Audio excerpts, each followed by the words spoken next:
4th and 12. We're on our own 39-yard line. Better send for the Punt Team. Hello, ladies and gentlemen, and welcome to yet another great edition of the Punt Team, the Racing Post's premier NFL show, giving you all of our best bets, picks and predictions for the Week 6 slate of NFL action. My name is Andrew Wilsher, and I'm joined, as always, by Luke Lindholm. Luke, how are you doing today?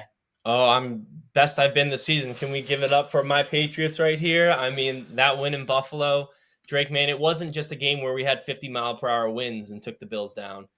You saw Drake May really just coming out in that second half, making big throws, play after play. That was the first time I've felt this good as a Patriots fan, I think, since our last Super Bowl. So it's definitely been even better this week, and now hopefully they can just build on that momentum in New Orleans. Absolutely. I mean, I feel like it's something that felt like a long time coming. May has looked really good so far this season. Even in that game against the Steelers, where I know there were 5 fumbles around the goal line, but this Patriots offense just really seems to be stepping it up a notch and, earning a huge statement win in Buffalo against the Bills on prime time. I really fear for how good this team could be. It really pains me to say that, and I fear that the Bills and Patriots could really step up and just dominate the AFC East for years to come. But obviously, we'll have to see how things pan out. So looking back at week 5, there are an absolute ton of storylines to look into. Obviously, we've already touched on the fact that the Bills are now no longer undefeated. They're 4-1. The Eagles are also 4-1. The Titans won their first game of the season. They're now 1-4. But the big story now turns to the MVP conversation. Lamar Jackson obviously ruled out as the Ravens were absolutely thumped by the Texans this week. They now dropped to 1-4. Lamar Jackson is 25-1 to be named MVP. But Josh Allen, he's 5-4, as short as 5-4 to be named NFL MVP this season. Luke, what are your thoughts on that price? Will Allen go back to back? It's absolutely crazy to me that he is that short of the favorite when it comes to this market. I mean, obviously the Bills were the team to beat heading into this week. They finally showed that they could be beat by the Pats, but I'm just not buying him at that price. I mean, Mahomes isn't too far behind, closer to 4-1, 9-2. And then we've talked about the Baker Mayfield train. I mean, I would still look to jump on that if we could. And then even the dark horse that we haven't mentioned, but really leapfrogged into these top 5 rankings this week, Matthew Stafford. I mean, he's leading the NFL in passing yards, in passing touchdowns. The way this Rams, I know they didn't look as good last week with the loss on Thursday night, but this Rams offense is absolutely humming. And if he leads that Rams team to a number 1, number 2 seed in the NFC, I don't know why people aren't talking about Stafford enough either. So yeah, my eyes are really set in the NFC. I'm more leaning towards Baker, Stafford, that longer price, than jumping on Allen or even Mahomes at that shorter 4-1 price. No, absolutely. I think Allen at 5-4 to win MVP is an abomination of a price. Like, what has Allen actually done this season? He had that great comeback against the Ravens, but arguably you had Derrick Henry fumbling the ball, and things very much couldn't have gone that way. But if you look at Allen's stats this season, he hasn't done a whole lot in the passing game. He's been doing some stuff with his legs, but if ultimately, if that's the way that you want to look at it, then someone like Jalen Hurts or Lamar Jackson should have really been in consideration in previous years for what they do with their legs. But that isn't what this is about. Like, for me, it's ridiculous that Allen is 5-4. I think the main reason that price has shortened is because of the Lamar Jackson issue. And a lot of people seem to think there's a 2-horse race. But the MVP award is always hinged on narrative. And there's going to be someone that comes through to break this narrative. It's very rare, I feel, that you get a player that wins MVP back to back because of the voter fatigue and things like that. You see it in the NBA all the time with Nikola Jokic. A lot of the people giving the award are very hesitant to give it to someone back to back. So you have to look at a Matt Stafford or, as you know, a Baker Mayfield, who we gave out on this show at 33-1 like earlier in the season to win NFL MVP. I think he is still a fantastic price at 9-1. He comes into this week with the 4th most passing yards in the NFL. He just had 379 passing yards and 2 touchdowns against the Seahawks. He's got a 10 touchdown and 1 interception ratio. Like, he is doing it all for the Buccaneers, the 4-1 Buccaneers. If the Bucs, similar to the Rams, if the Bucs keep doing what they're doing and can get a 1 or 2 seed, then I think Baker has to be in that conversation. Again, at the start of the season, we said that we said that Mayfield was playing at such an elite level with his touchdown rating, but the interceptions were letting him down. But now he's cleaned that up. He's only got one interception through 5 games. He's been absolutely lights out. He's dragging this Bucs team up into Super Bowl contention. I think that he should be the favorite to be MVP. And I know that the 33-1 is long gone, but 9-1, there's still so much juice in that price. So much. Yeah. Add in the fourth quarter comebacks too. He's really led this Buccaneers team to a win week after week. I mean, I really don't get how he hasn't jumped up even more in this price. So yeah, 8-9-1, definitely worth a sprinkle on him. Absolutely, absolutely. And, we touched on Lamar Jackson now being 25-1 with his injury issues and how the Ravens fell against the Texans. But, Baltimore now 1-4. Do you think that this is them done, or is there still hope for the Ravens? So there's still hope, but I don't know how many more weeks. I mean, we talked about it last week a bit. The schedule last week and even this week is difficult for Baltimore. They have obviously the Rams coming into town, but after that game, it does ease up for them, and you could see Lamar potentially coming back in a few weeks. Hopefully, we haven't gotten too much information on that hamstring, but the next few weeks after they play the Rams, home against the Bears, at the Dolphins, at the Vikings would be a tough one, at the Browns, and home against the Jets. Those are 5 winnable games. I mean, they're going to have to start turning into win now or never mode. But I think we could see another poor week from Baltimore, and I'd be surprised if they can turn things around this week. But I'm still holding on to this sliver of hope, especially with how weak the AFC is.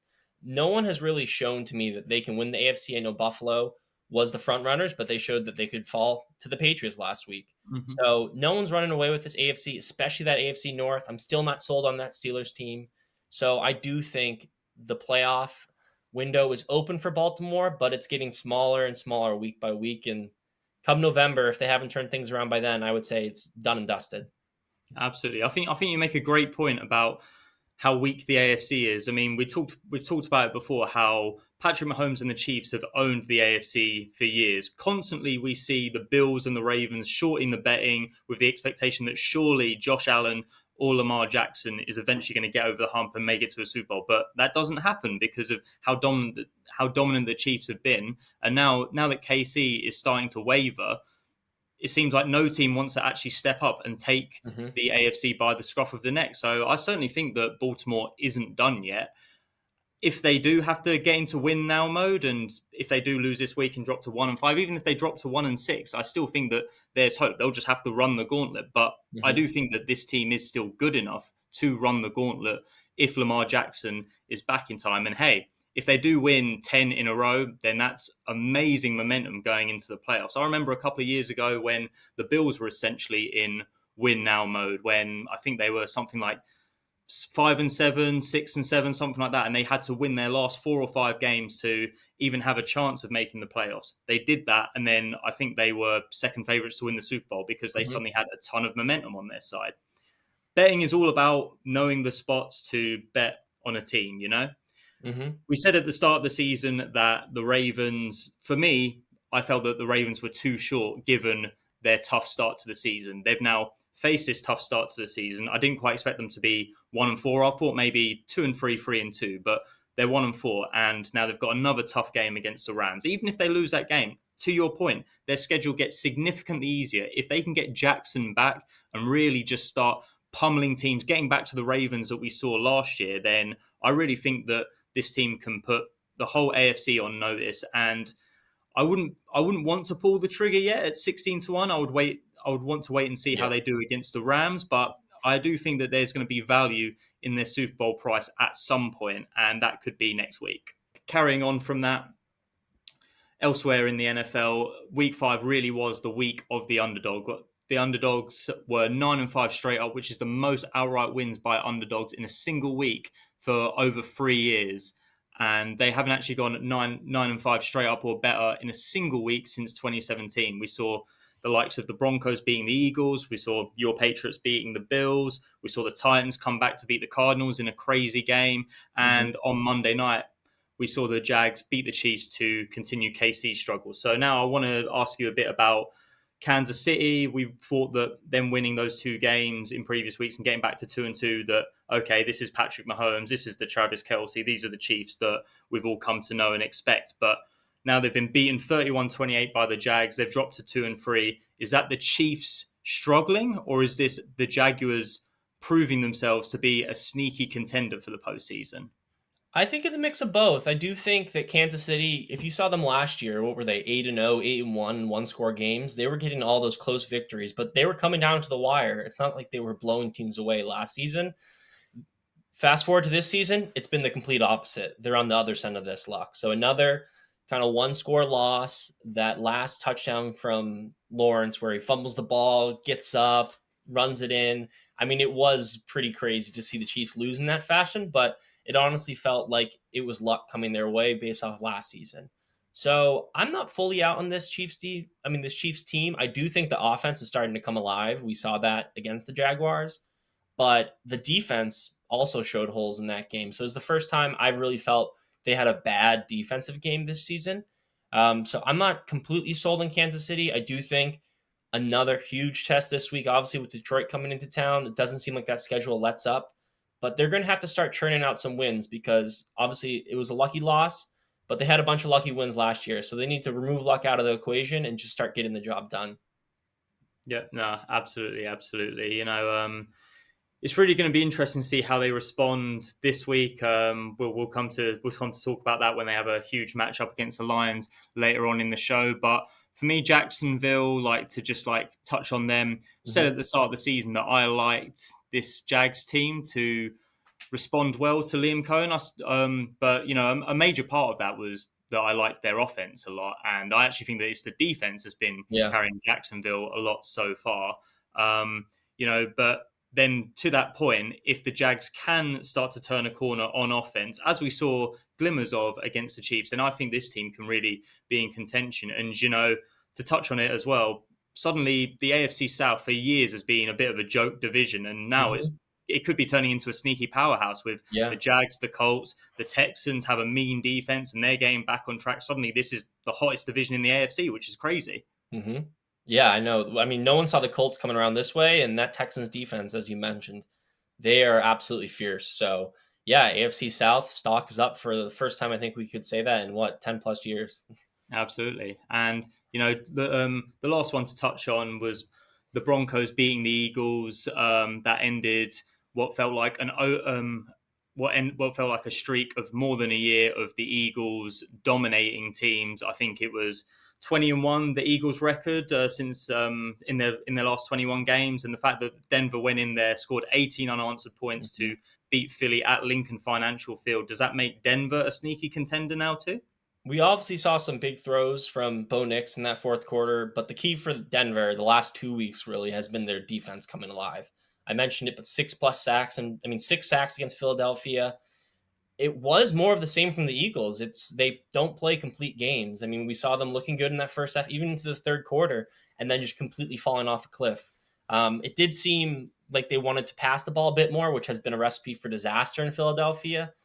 Hurts had 39 pass attempts in that game. It's just not the way they can play. So I do think it was a gutsy win from Denver. I think anyone going to Philadelphia, you have to tip your cap to them. But I'm not going to put the Broncos in Super Bowl contenders just yet. They feel like a playoff team to me. I know you're a little bit lower on them as well, but I do see them kind of fizzing out in the first round of the playoffs. Maybe a divisional round game. Yeah, no, I agree. I agree. And, just touching on the Eagles, if you want to see our picks for Eagles versus Giants on Thursday Night Football, then make sure that you head to the Racing Post YouTube channel. It's available on our shorts section. But now shifting gears and continuing our focus on the Broncos, they're headed over to London, England, over here. They're playing at the Tottenham Hotspur Stadium against the Jets at 2:30 this Sunday. Broncos come in as 7-point favourites, mainly off the back of that win over the Eagles and the fact that they're playing a Jets team that is now, I'm sad to say, the only winless team in the NFL, the only team with a zero next to its record. So, Luke, I'm gonna put it to you first. The Jets, is this the worst Jets team ever, and is there any hope for them this season? Now, before we go any further, I was doing some digging around in our archives and everything, and I think I might have found a lucky photo of you, Wilsh. If you want to try and explain what this photo is. Oh wow. That is quite a while ago. So to set the scene, this was Wembley 2015, so 10 years ago, in fact. The Jets were playing the Dolphins, and I was just out of university. Me and my friend, we were going to the game, and you know we obviously love the Jets that much that we decided to paint ourselves green and show our appreciation for the team. We got swarmed by a ton of people going to the game. A lot of people wanted photos, and yeah, it was an interesting day. I am going to the game this Sunday. I can't promise you that I'll be painting myself green again, more out of embarrassment now than anything else, because the Jets are somehow worse than they were back then. But yeah, no, it's been a while since I saw that photo. So thank you for Yeah. bringing that up. Well, no, we know the Jets haven't been great since that photo was taken privately. So now we got it out in the public realm. It could be kind of the photo that turns things around. Fingers crossed. Fingers crossed. Hopefully this is the photo that starts it all. Starts our big comeback. Yeah. Like again, thinking that it's been 10 years. 10 years ago, it was in that season, in fact, that we went 10-6, but unfortunately didn't make the playoffs because we lost to the Bills 22-17 in Rex Ryan's revenge game. So hopefully this can spark another positive season for us. But yeah, I mean it's crazy to think that it's been 10 years since then and the Jets still haven't made the playoffs, and we're 0-5 and going absolutely nowhere. It's a diabolical situation, and I have seen people asking if this is the worst Jets team ever. No, it isn't. It really isn't. I've seen so many worse Jets teams. Like you only have to go back 3-4 years when we went 2-14, and then we took Zach Wilson. Then we stayed just as bad. But this team is at least putting points on the board. It's a running joke that it keeps happening in garbage time, but it used to not happen at all. So I'm pleased that at times our offense is showing something, even if it is against opposing defenses' backups. So that's how we stand there. Like I am not confident at all going into this week again against a Broncos team that seems to really be a well-oiled machine at the moment. Yeah. So I don't have it in me to pick a side because that side would be the Broncos, but I'll never bet against my team. If I did, I'd be a millionaire by now, but never mind. Instead, I'm going to be targeting Mason Taylor over 3.5 receptions at 4-6. So a bit of after timing, but I actually targeted this spot last week against the Cowboys, and I played it as a ladder up to 7 or 8 receptions. Taylor wound up having 9 catches last week against the Cowboys, and in fact, in his last 3 games, he's had 4, 5, and 9 receptions. And the main reason for that is that Justin Fields barely ever throws the deep ball. The only way he seems to get a bit of efficiency in the passing game is through those quick, short passes, and Mason Taylor is always there as his security blanket. It's either to Taylor or it's to Garrett Wilson. And so Taylor has been getting massively involved in this department. And in fact, last week against the Cowboys, I'm pretty sure he had 3 or 4 receptions in the first quarter alone. Like it was so straightforward. So Yeah. even though the Broncos have only allowed 20 receptions to tight ends this season, so an average of 4 a game, that is obviously a reason for concern. But ultimately, the way that I know this Jets game plan seems to operate, and again, the main way that the Jets have had success in the past game is either throw it to Garrett Wilson or throw it underneath to Taylor. I'm certain that at least early in this game, we're going to be focusing on throwing it to Taylor early and often. So I'm surprised that this line is still available at the 3.5 mark. So I'm diving all over that. Taylor over 3.5 receptions at 4-6. And I would also recommend it once again as a great ladder play. I would take it up to 8 receptions at 11-1. What about you, Luke? What are your thoughts? Yeah, I mean, you saw him with 12 targets last week, 7 targets the week before. I definitely love that play. When it comes to the side, I feel like we are leaning the same way, even though you won't say it, and that's the Broncos -7. There are definitely some real positives with the way Denver played last week, and Bo Nix has continued. He's been very impressive as a favorite. He's 9-2 against the spread as a favorite and has covered by over 11 points per game. But the real reason he's been covering so often since coming to the league has been this Denver's defense. I mean, we saw it last week against Philadelphia. They absolutely got after it. In their 3 wins this season, they've allowed just 169 rushing yards on 47 attempts. That's good for 3.6 yards per carry. But when they've lost, you've seen that number balloon up to 270 rushing yards and 2 losses, or 4.6 yards per carry. So the key for Denver has been control the run game. And if they can't control the running backs and mobile quarterbacks, they're going to get exposed. So this is where I do think the Jets can take advantage of them. They rank third in the NFL in rushing yards per game at 144.4 yards. And Fields has been a big reason because of that. He's putting up 51 rushing yards per game himself. We've seen him be mobile and how dangerous he can be around the red zone.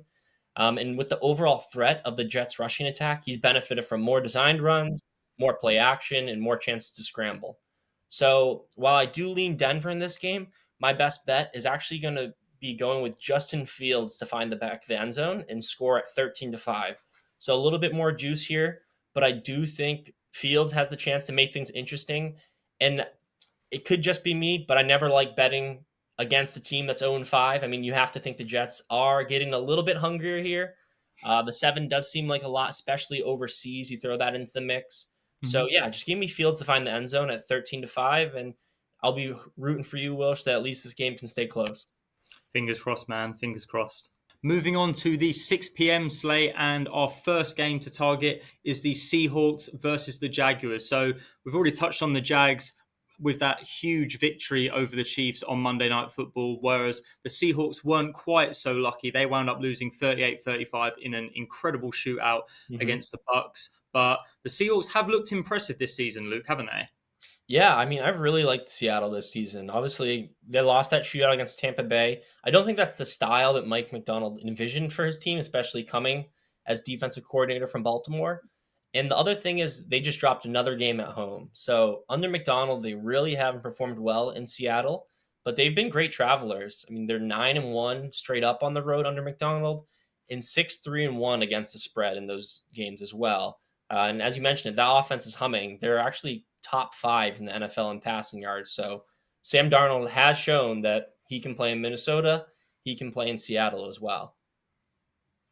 No, absolutely, absolutely. And, I think I touched on it last week as well, how much of an admirer I am of Darnold.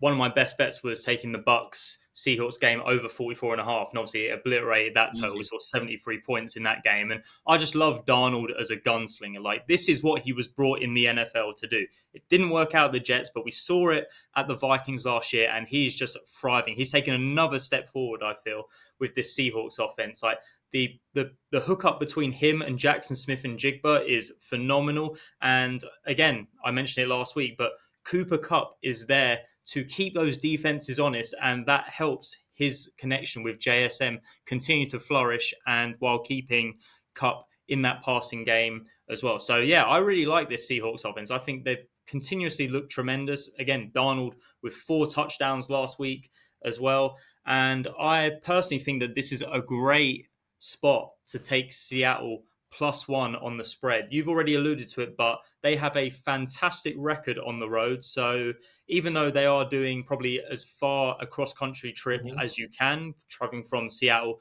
down to Jacksonville, I really think that the Seahawks are a great bet here. Again, the Jags picked up a big win over the Chiefs on Monday Night Football, but I think this is a great sell high spot with them, Yeah. and this is coming from me. I'm a big fan of this Jags team, but I still think that there are a lot of issues that they need to figure out, particularly on offense. While their defense has been stepping up, but offensively, I'm still not totally convinced by Trevor Lawrence, and Brian Thomas hasn't taken the step forward that I expected him to in his second year. The Seahawks have 7 interceptions this season, which is the second most in the NFL. Admittedly, the team with the most interceptions is the Jaguars, but I'm more confident that Darnold will be able to get a rhythm going than Lawrence. And getting the Seahawks as a slight underdog, I think, is great value. So my best bet is taking Seahawks +1, because at one point has proven to be important many times this season. Taking the Seahawks +1 at 10-11. What about you? What way are you going? So I'm going to hone in on that interception fact. And as we talked about, Jacksonville leads the entire NFL in turnover differential at +8. And obviously their first interceptions with 10.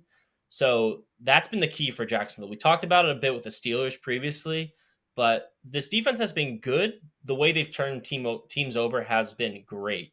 They have at least one interception in every single game this season. We saw it. They even picked off Mahomes last week.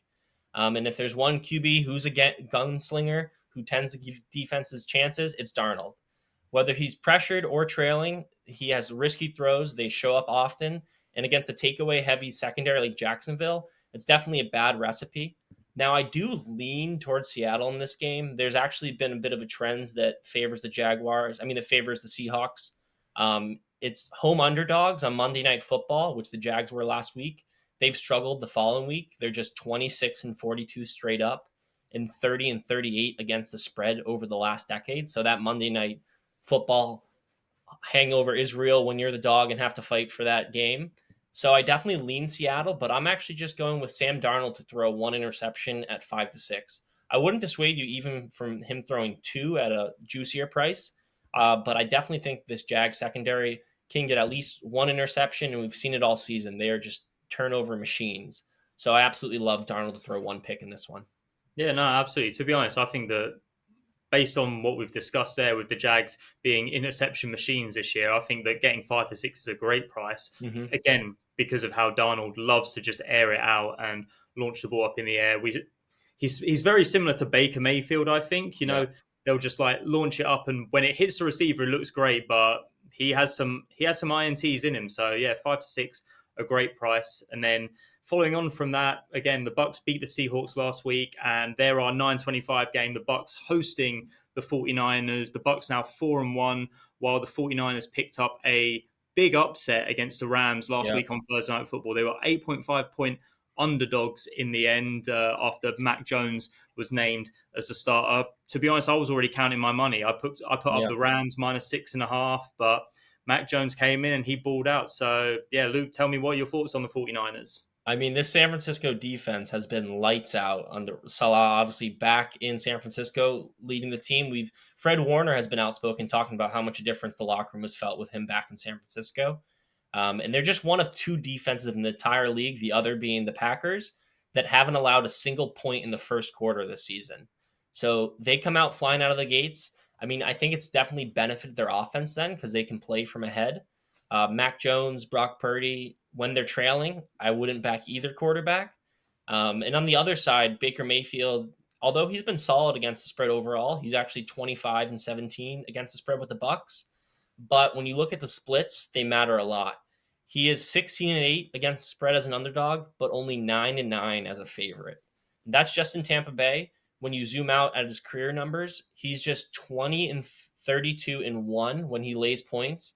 And when he comes off of a win, he's just 2-9 against the spread in his last 11. Wow. So all the trends actually point towards fading the Bucs in this spot. It does feel like another tricky one. I feel like this line should have been closer to maybe 4.5 in Tampa's favor. But San Francisco has just been playing complete football as a team, no matter who's behind center. So, and you look at Tampa Bay, they've come down to the fourth quarter nearly every single game, that fourth quarter comeback where you're going to get your heart rushing and everything. So while Tampa's been getting the wins, they've been competitive. San Fran's been doing the exact same, and this could be a little bit of a letdown after Tampa Bay's coming home from Seattle in that big 38-35 victory. So I'm going to take the 49ers +3 and really think this game could come down to a field goal for either side. So give me the points in Tampa. Yeah, no, absolutely. And I think that you made a great point as well with how well this 49ers defense has been playing, which is actually the reason why I'm looking towards the under in this matchup. I'm taking under 47.5. I talked last week with how much I love the Bucs offense. That's why I took the over in their game with the Seahawks. But I really like the under in this spot. Obviously, we've talked about the 49ers defense already, but their offense, whether it's Mac Jones or Brock Purdy, the fact that you're having a debate over who should be starting under center always says bad news for the offense for me.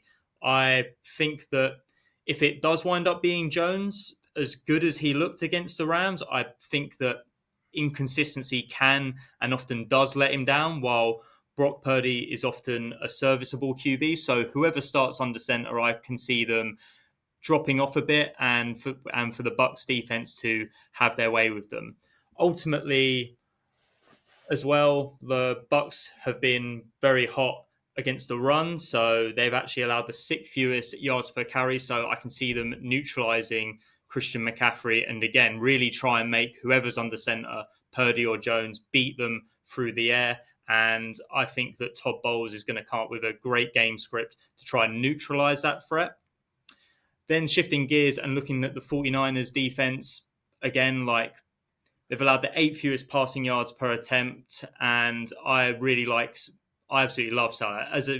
I think it was one of the Jets' biggest mistakes last year to fire him as head coach, Yeah. and I'm certain that he's going to come up with all sorts of plans to shut down Baker Mayfield. The fact that the 49ers have an extended break coming into this game after playing on Thursday Night Football, I think they're going to be well prepared and that they're going to be well focused on shutting down both Baker and Emeka Egbuka. So this line for me just looks a little too high for my liking, so I'm going under 47.5. And now looking ahead to Sunday Night Football, and it's an absolute doozy of a matchup. We have the Detroit Lions heading to Arrowhead to take on the Kansas City Chiefs. Again, it looked like the Chiefs were getting back on track, but with that Jags loss, they now dropped to 2-3, and this is another massive game for Mahomes and co, where they could feasibly drop to 2-4 on the season, which felt incomprehensible before the start of the season. Whereas you look at a team like the Lions, who lost in week 1 against the Packers, but they now have a 4-1 record, and in each of their last 4 wins, have scored at least 34 points with each win. So, Luke, what are your thoughts here? Do you think that the Chiefs can neutralize and stop Detroit? I mean, I definitely do. I don't know to what extent they can stop them. I definitely lean this being an over affair in Kansas City, and we could get another shootout for primetime, which would be awesome. I mean, you mentioned it. You look at Detroit, they're leading the league in points per game at 34.8.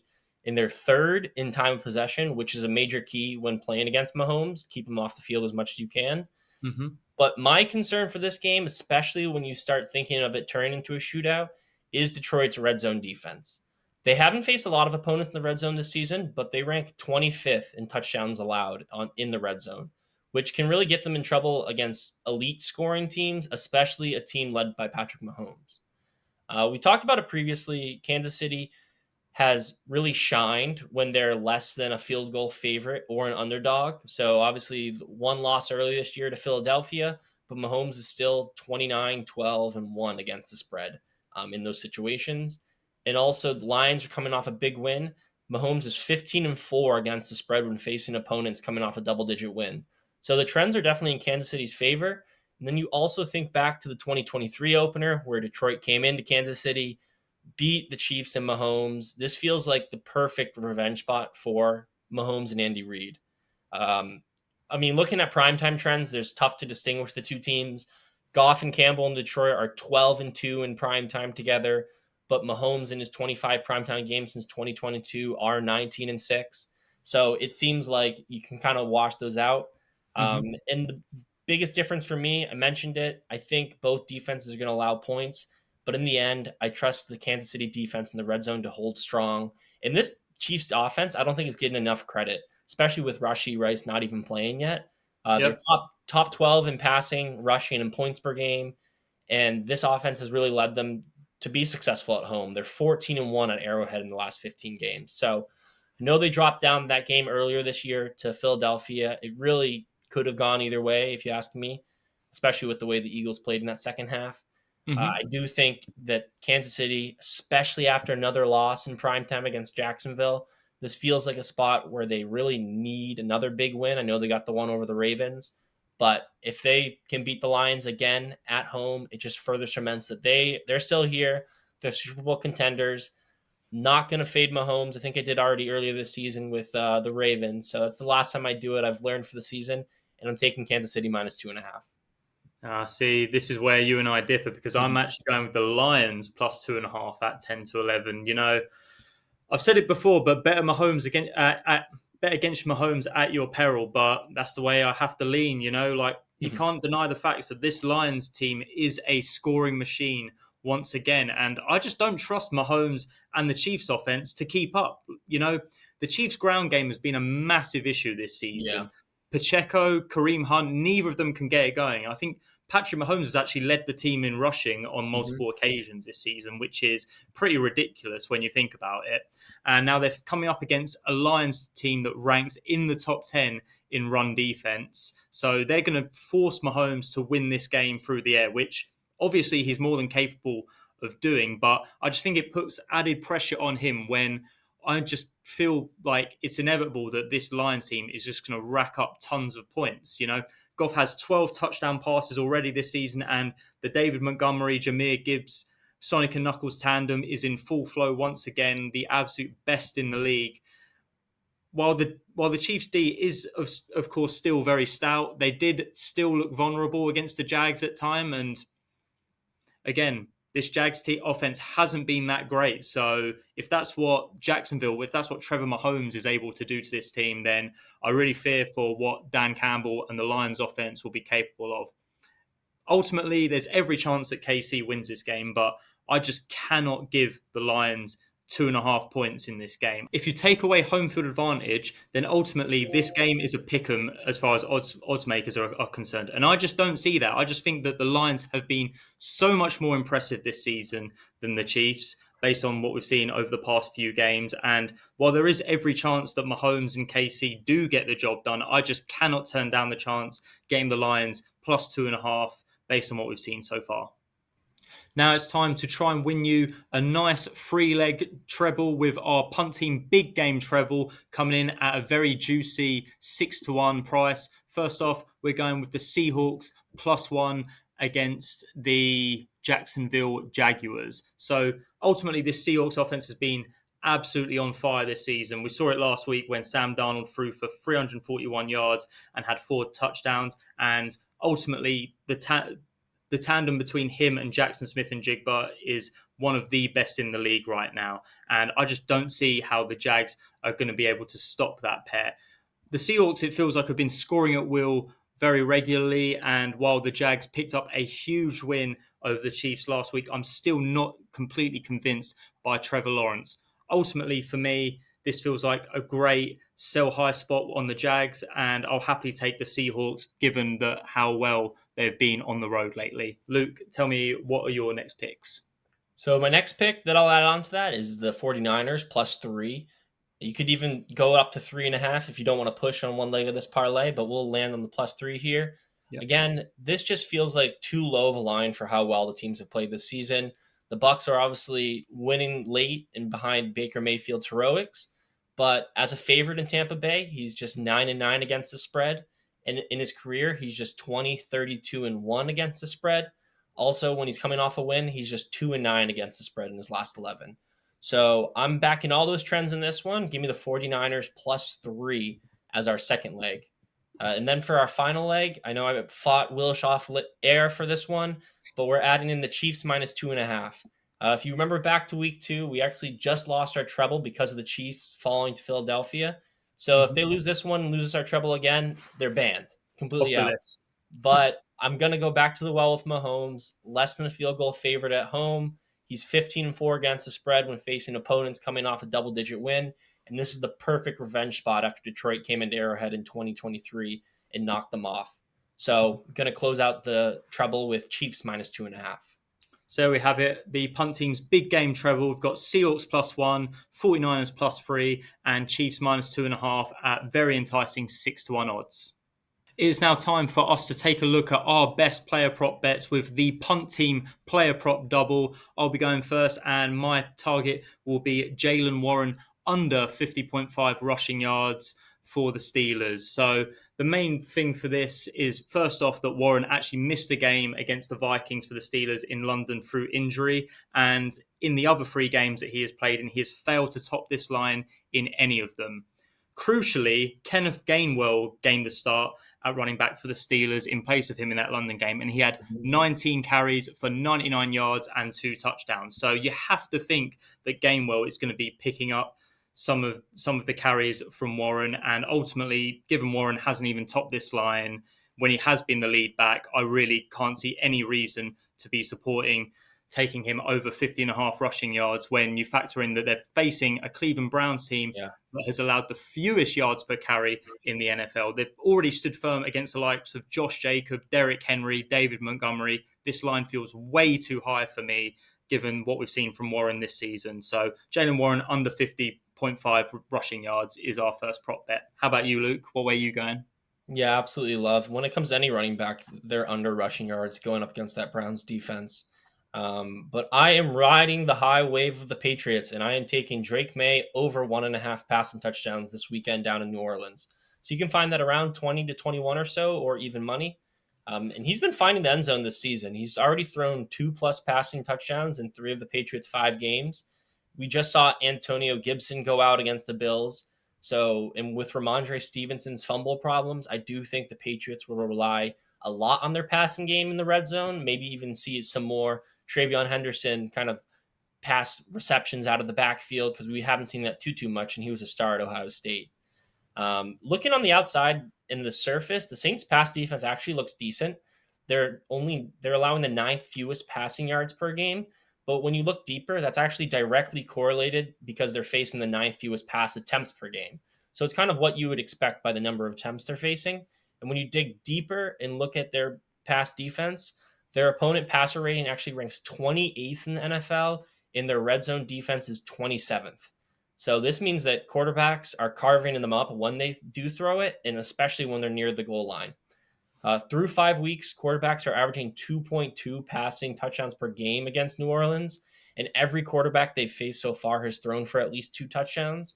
So I know it might scare people off that May had 0 passing touchdowns last week against Buffalo, but he had 2 passing touchdowns the 3 weeks previously, and this is exactly the type of matchup where May can thrive. So I'm backing Drake May over 1.5 passing touchdowns in New Orleans.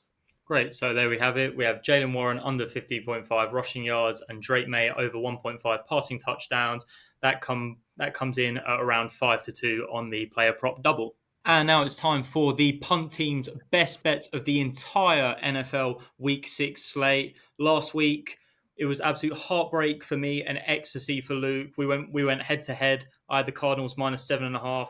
Luke had the Titans +7.5. The Cardinals were up 21-6, I believe it was. And then Amari DeMarcado broke through for an easy touchdown, and we all saw what happened. Luke, it pains me too much to talk about, but you go ahead. Yeah, we saw him right there, right about to cross the end zone, and boom, the ball comes out in celebration. I mean, we see it. I don't remember seeing it this many weeks in a row, but usually you get once per season and then it's all done. No, I'm excited to see what we get next week too for another one. It's absolutely pathetic, I think, what DeMarcado did. And, we saw it last year. The Jets actually did it in a primetime game. Malachi Corley dropped the ball and, again, wound up being a fumble, and it's a touchback. And it blows my mind, honestly blows my mind how often we see this happen. From day one, every NFL player is taught to protect that ball with your life. Ball security is everything in this game. But then so many players, when it gets to the most important point, they just seem to give it up like it's nothing. I don't get it. And every NFL team, first thing Monday morning, they should have got the whole squad into the tape room. You watch that back, and everyone gets told, you protect that football no matter what. It should be a rule. If you get in the end zone, hold it for another 10 seconds, and then you can let go. It is unforgivable that this keeps happening in the NFL. And ultimately, it cost the Cardinals the game, because that counts. The Cardinals are up 28-3. Cam Ward is laying an egg, as he had been previously. They weren't going to come back from that. And it just led one thing after another, and the Cardinals absolutely blew it. It was unbelievable. But, they say the definition of insanity is doing the same thing over and over again and expecting different results. Well, you're going to have to call me insane, call for the men in white coats, because I'm actually taking the Cardinals again this week as my best bet. Cardinals +6.5 at 10-11. And I know what you're thinking. What are you doing, Wilsh? Well, I'm going to tell you. First off, the Cardinals, they might be 2-3, and they've lost each of their last 3, but all of those games came off the back of last-second field goals. This team could actually easily be 5-0 if they smarten things up a bit. And as bad as that Titans game was, if that DeMarcado touchdown had counted and they cruised to victory, I think this spread would probably be around 3.5 points. So I think it's a great buy low spot on the Cardinals, but similarly, I think it's also a great sell high spot on the Colts, because ultimately, even though they're 4-1, you need to factor in who the Colts have actually been beating. 3 of those wins came against bottom feeders like the Dolphins, the Titans, and the Raiders. And the other victory came against the Broncos when really they should have lost that game. They got another go on the field goal where they got to move 15 yards closer and they beat the Broncos as time expired. The Colts could easily be 3-2 with 3 victories against not great opposition. So I think the market might be a bit too high on Indianapolis at the moment. Daniel Jones is playing with confidence and that's great, but I still remember what New York Giants Daniel Jones looked like, and it wasn't like this. So I've got to believe that he's still in there, and he's going to come to the fore at some point. And lastly for me, the Cardinals defense, they've been allowing the 6th fewest yards per carry. So if they can keep Jonathan Taylor in check and really put it on Jones's shoulders to get the W, then I think that puts too much pressure on him. Ultimately, I think that the Colts probably will win this game, but getting the Cardinals plus 6.5 just seems like too many points for me. This Cardinals D has yet to allow more than 23 points. So they've been stepping up. If they can hold the Colts to 23 points, I think the Cardinals can get to at least 17 points on offense, providing they don't start dropping balls before they get in the end zone again. So give me the Cardinals plus 6.5 in this one. How about you, Luke? Yeah, that feels like a line that was probably closer to a field goal when you look ahead for the season. So definitely think the Cardinals have value there. And I'm going back to the hype train, and I'm backing my Patriots minus 3.5 this weekend. 10-11 down in New Orleans. This is one that also I'm not betting today, but I'm going to monitor as it gets closer to Sunday. I could see this ticking down to -3, but I don't see this ticking up plus -4, -4.5 to the Patriots. So locking in at 3.5, but I wouldn't dissuade anyone to wait until Sunday. Obviously, New England is coming off that huge win over Buffalo, where they were more than touchdown underdogs in a night game. Teams that have played in that spot typically do well the following week. They're 21-17 straight up, 20-16-2 against the spread. But when they're favored the following week, they're even better. They're 12-4 straight up and 9-6-1 against the spread. So I like the Pats minus 3.5. I'm also eyeing them in a few different money line parlays. And Coach Vrabel has been absolutely great since taking over in New England. So he's historically strong as a road underdog, but this week the Patriots are in a middle of the road trip scenario, which means the games behind them and games ahead of them are on the road. Vrabel, you've already seen what he's done for this locker room, but he's definitely going to have the boys lined up and ready to play with these 3 road games in a row. And since 2018, teams that are in the middle of the road trip scenario are 29-12 straight up in that middle game and 28-13 against the spread. So the trends all favor New England. And I'm just not buying the Saints team that Spencer Rattler finally got his first victory. It was against a rookie quarterback in Jackson Dart. And from a matchup standpoint, their strength really this season has been their rush defense, which I talked about. The Patriots rush offense has not been good.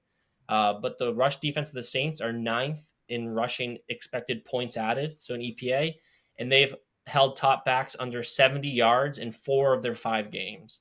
So I'm not expecting a lot from the Pats rushing attack, but that's where we're going to have to go back to Drake May, rely on a passing offense that ranks 8th in the NFL, and quarterbacks have actually been piling up on the Saints defense. So they're averaging 217.2 yards per game. Already mentioned it in my player prop double, but 2.2 passing touchdowns allowed per game to quarterbacks. This Saints defense and their secondary specifically will not be able to slow the Patriots down.